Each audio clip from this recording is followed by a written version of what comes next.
Hola queridas y queridos creadores de la historia, ¿qué les pareció el video anterior con la historia de Don Juan Manuel? La verdad es que a mí me han fascinado las leyendas de la Ciudad de México desde que era niña. A mis estudiantes, de hecho, de la preparatoria y demás, les he comentado que en su momento, cuando ya aprendí a leer y a escribir, una de las primeras cosas que hice fue leer precisamente este libro que era de mi abuela, la doctora María del Socorro Ábrego Rico.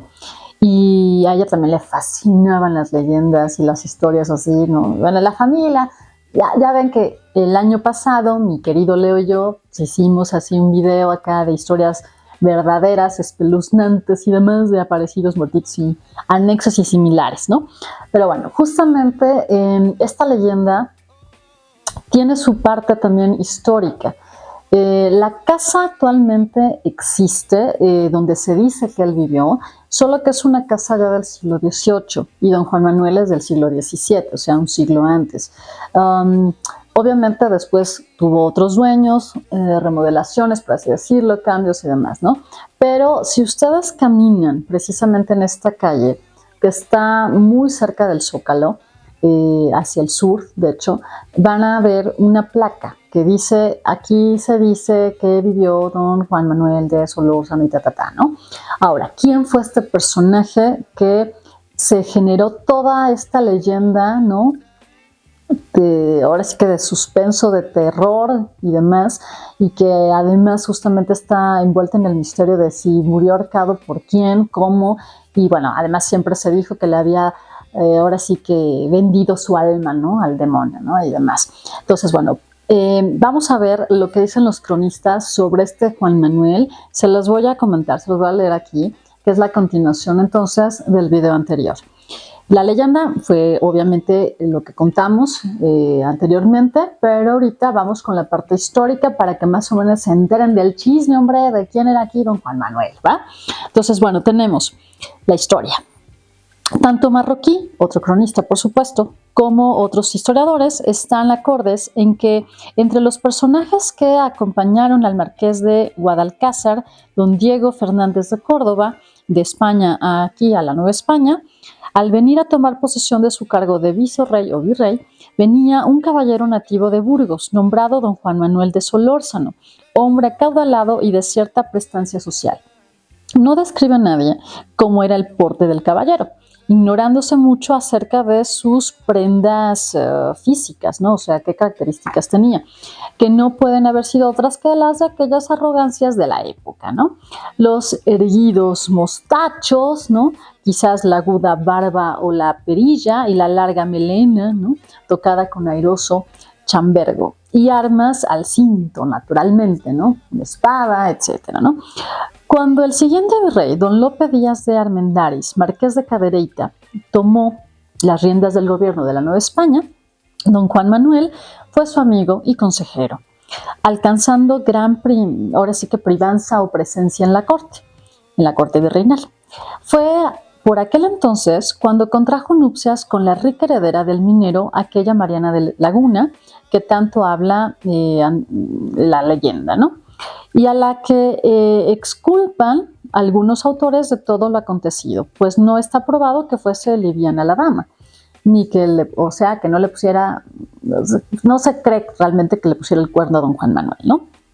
Ahora, la audiencia, órgano de gobierno y parte importante aquí, que tenía ciertos derechos de fiscalización en los manejos del virrey, llegó a quejarse en Madrid de ciertas irregularidades en las que aparecía complicado don Juan Manuel, pues que tenía el cargo de administrador en la Real Hacienda, y el disgusto popular era tanto que se llegó a temer un levantamiento.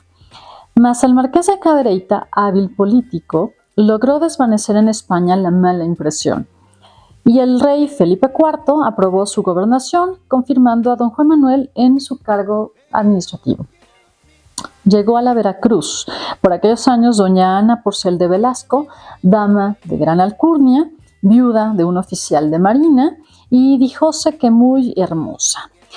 Sufriera ella reveses en España y venía a México, a la Nueva España, esperanzada en la amistad del virrey, a quien conociera en la corte de Toledo, donde el señor de Cadereyta la agasajara con algunos obsequios de carácter amoroso. Se dice que esta doña Ana se quedó en la casa de don Juan Manuel a solicitud del virrey. Y es aquí donde parece iniciarse un drama de capa y espada y también de faldas, del que poco se ha traslucido. Por el año de 1640 llegó a México la noticia de que había ocurrido una gran insurrección en Cataluña, lo que mantenía muy entretenidas a las autoridades de la corona.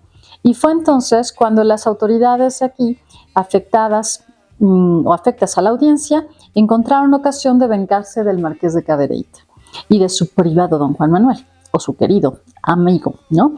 Este apareció preso en ese año por orden de don Francisco Vélez de Pereira, alcalde del crimen en la Nueva España. En la prisión se enteró don Juan Manuel de que el alcalde Vélez de Pereira visitaba a su esposa con fines nada honestos, según corría de boca en boca. Compañero de prisión de don Juan Manuel era el rico varón don Prudencio Armendia, que de Orizaba fuera traído por una intriga y que cuando la llegada de doña Ana a Veracruz costeara su viaje a la capital por encargo de don Juan Manuel.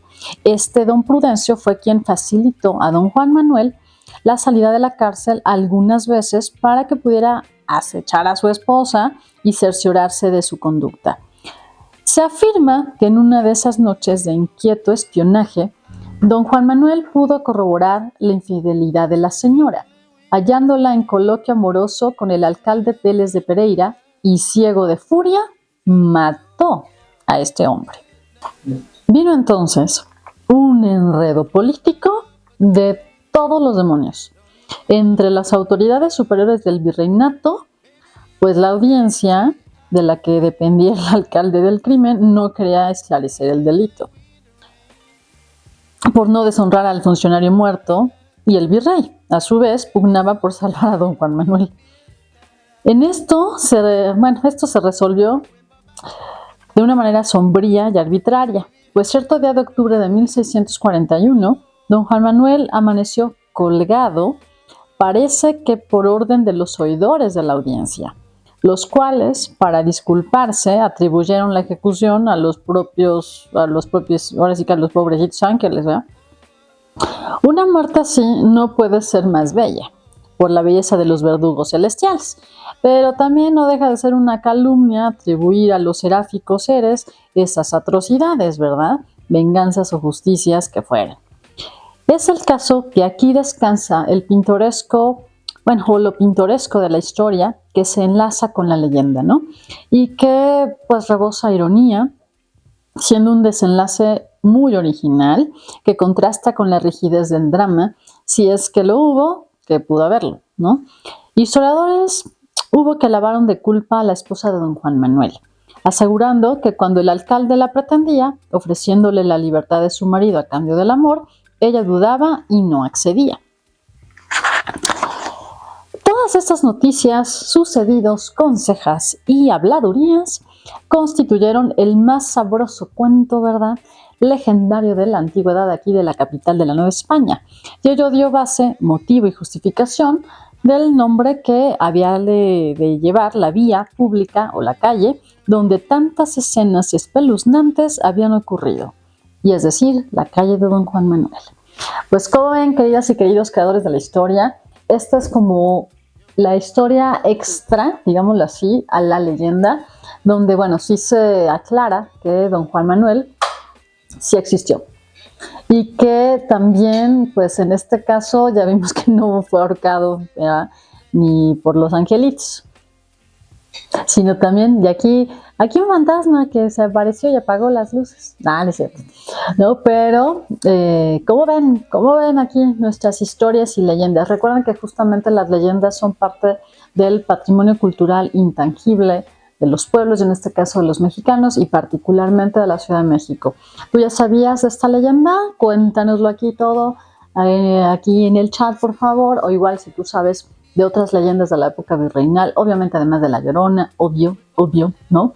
Y también, por supuesto, ¿no?, los invitamos a que nos acompañen a nuestros recorridos, donde precisamente buscamos de alguna manera acercarles la historia, el arte, las leyendas, el patrimonio que tenemos aquí en la Ciudad de México. Y pues bueno, Recuerden que ustedes son los y las creadoras, creadores de la historia y nos vemos muy pronto. Esperemos que estén muy bien. Besos y abrazos. Chao.